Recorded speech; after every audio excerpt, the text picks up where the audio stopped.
I'd like to go over major, all the major sounds that you can derive, and we'll do it simple. We'll stick with the C scale. Okay, so we'll be working in C major, but we're going to look at it from a harmony concept, and we're going to look at it from scale choices that would apply to it. Okay, so first things first, C major chord comes from C major scale, right? And the way it's built is you take the root C, you skip D and you go E, then you skip F and you do G. That gives you your basic triad of your root, your third, and your fifth. And then if I was to block this chord, then I would have the root on both ends. So I'd have a C on the top and a C on the bottom. So I would have that, right? That's a block C major chord. Now, of course, obviously, I can play C scale all over it, right?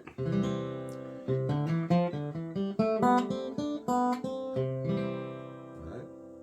Didn't put my mute on, but it was kind of nice hearing some of that, the richness coming through with the harmonics. Now, if I'm going to play on just C scale, then I'm going to be very selective about it. Okay?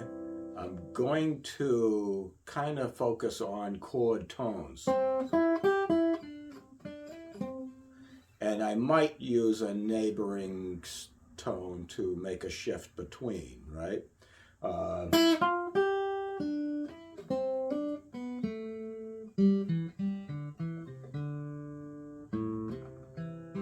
Right? So I'm really kind of focusing on the sound of the C itself. All right. Now let's go into some of the other choices. Let's do this. Let's continue the stacking of thirds, which is what we were doing. When we're doing this, we had a major third, and then we had a minor third, and let's continue. So let's go next from the G. Let's go a major third on top of that. Or we're going to skip the A, and we're going to do B. Right? And let's skip the octave, and let's do the 9. Right? And then let's skip the 10th, and let's do the 11th. But watch out. This is going to get in trouble.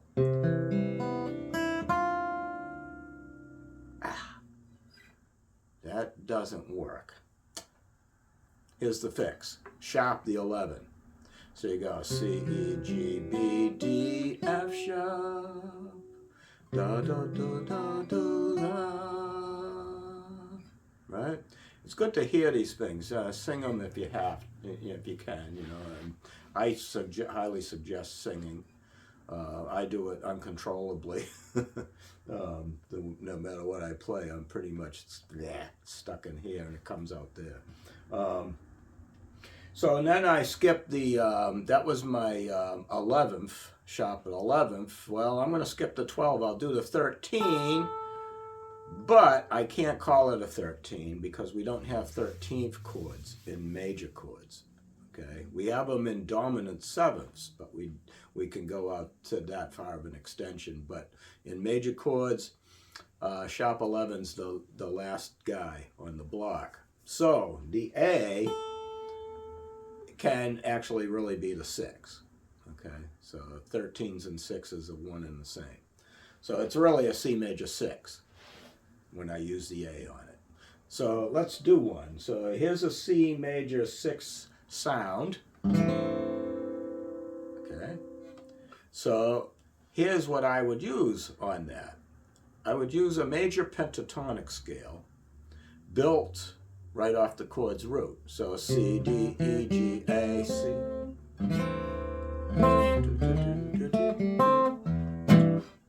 Right? So that one fits the major 6 really well. And if you want, you could use A minor 7 because it's one and the same.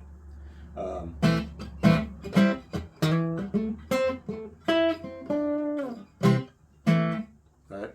So A minor 7 works really well on top of that. So so built minor pentatonic, maybe, is what that is. A minor pentatonic is a 1. It uses a flat 3, and like I said, this was A, and then C, flat 3. I use a 4, I got a 5, and I have a flat 7. So I have A, C, D, E, G. Okay. So the A to the C is the 6. The C is obviously the root. The D is the 2, and E is the 3, and then the G comes in, and it's the 5.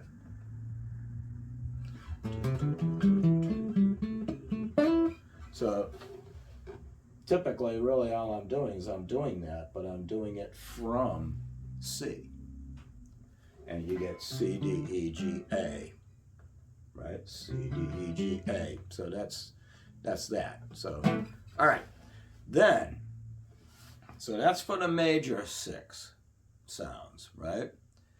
I can also switch over and do the C major 7 sounds. So if I did C major 7 sounds, I prefer to use the G major pentatonic. So the major pentatonic built off the 5 of the chord, okay? Fits it like a beauty, okay? So if I have this, G, A, B, right? So what I just had there, I had G, which is the 5, I had A, which is the 6, I had B, which is the 7, I did D, which is the 9. This is all referring back to the C itself, right? So it has that in it. It also has E, which is the 3 in the chord, or a 10 in this case. Oh,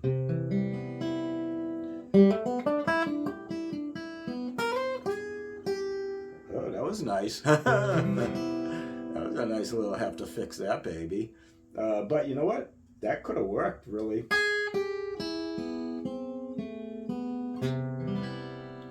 Right? So sometimes you make a mistake, you got to work with it, okay? You got to make sure that it actually, because it's just something that popped out of the sky that says, hey, don't forget me, and so you have to make sure that you keep reminding people of them. So on that, yeah, I'd use the G major pentatonic scale, okay? And then, now that we know 6, 7s, 9s, sharp 11s, and all that business, why not just actually go for those,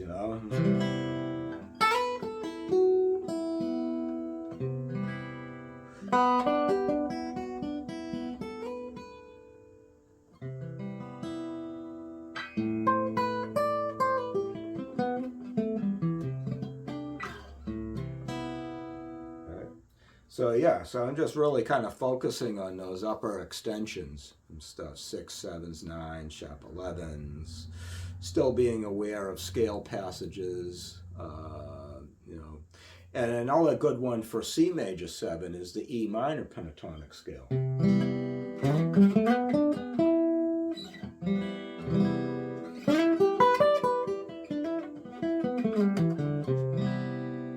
Right, it's a great substitute.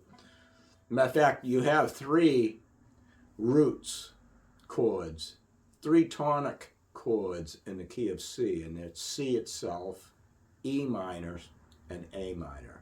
You can substitute any one of those at any given time. Here's A minor. There's C major 7. Right?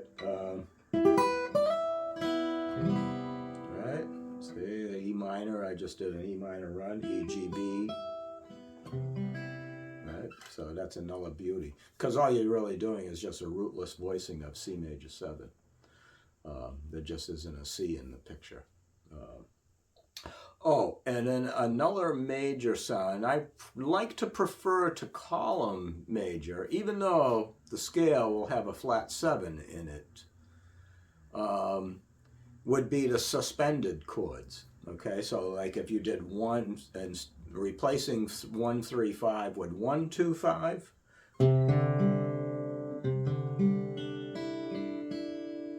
right? Well, the scale of choice would be the suspended pentatonic scale. The suspended pentatonic scale uses the 1, the 2, the 4, and the 5, and then the flat 7, and then that's it, actually.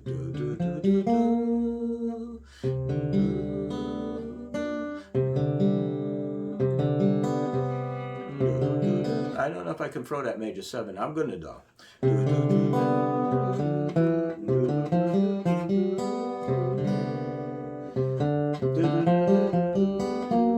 No, you know I can't. You know why? Because of the flat 7.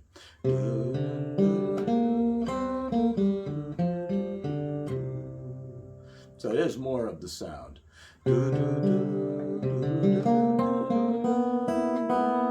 And I see, yeah, B. Hey, I gotta fix it, right?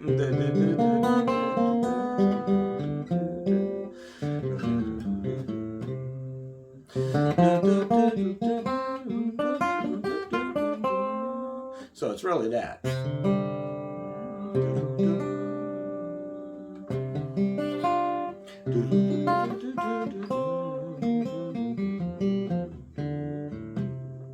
Right? So that's the sound of the sus2. Okay? And I think so yeah, watch out for B, right? B doesn't work too well. But you can use that. So in other words, I can go.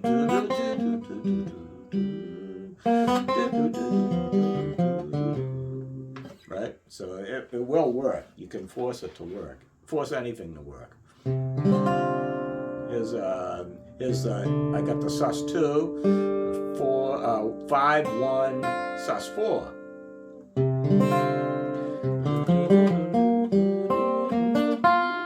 Right? So you can get things like that. So, and then the sus4 is the 1, 4, 5.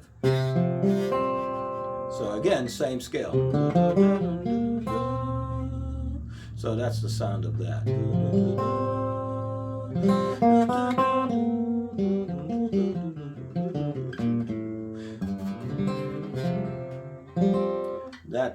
That B really likes to kick in there, doesn't it?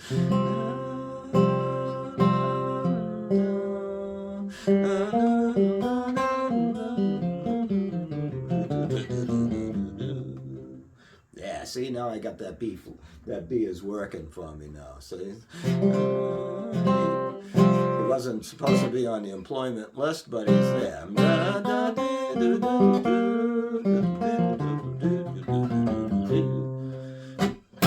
Right? Yeah, so you force, if you do an accident or a note that he wasn't planning on, well, plan on keeping it around and utilize it. It's the only way to cover your mistake and make it look like it was never a mistake.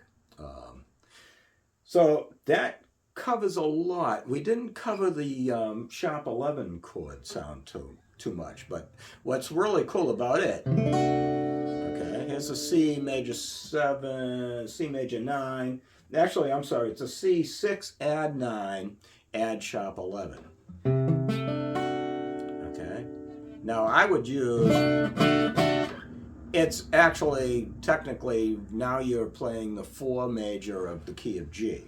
So I could play, you know, anything G-ish. Right? So anything G scale would work, because it's all it is we have the F sharp involved. I could use also the D major pentatonic, which is a nice one for it.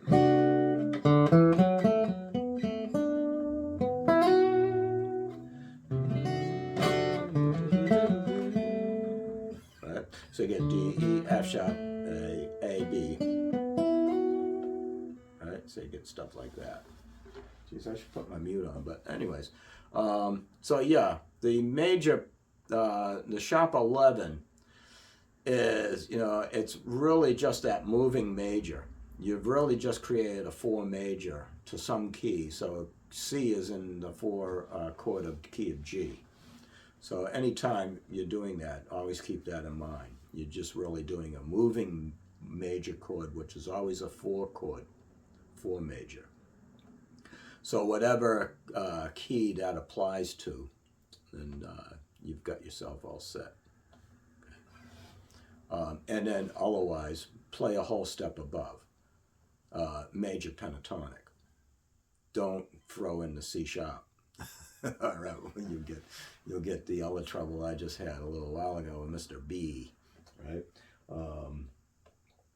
So, anyways, that's pretty much most of your major type of things that you can see or bump into. And so it's good to get it in your ear, you know.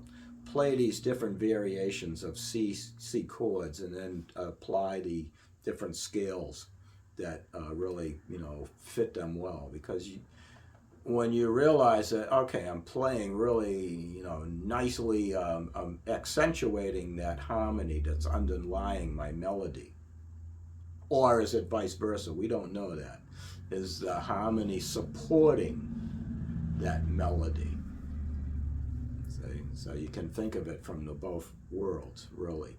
Sometimes something comes to me and it's in a harmony mode, and then I become selective of my melody that I will let ride on that harmony. But so other times it's the other way around, and I have a beautiful melody, and melodies are really interesting because what you do underneath it in harmony can be reharmonized, right? That's the other thing. You always hear about reharm, you know. So in other words, using chords that don't always end up being, you know, the normal choice. There's a lot. You'll see there's a lot of predictable chord progressions, and that's one thing I look. You know, I can hear it as it's coming. You know. And I kind of almost predict, okay, oh, we're doing that, we're going to go here. But I'm always really looking out for all of a sudden, here comes that surprise chord that, you know, wasn't supposed, you know, didn't plan on that, but oh boy, doesn't that sound great, you know? So I love those moments when they come. So and what I'm going to do is I'm going to lay down, so today we looked at major. Next we'll look at minor. There's an awful lot of minor elements, and you need to really be able to hear what type of minor we're dealing with, you know, so that's going to be a pretty lengthy topic.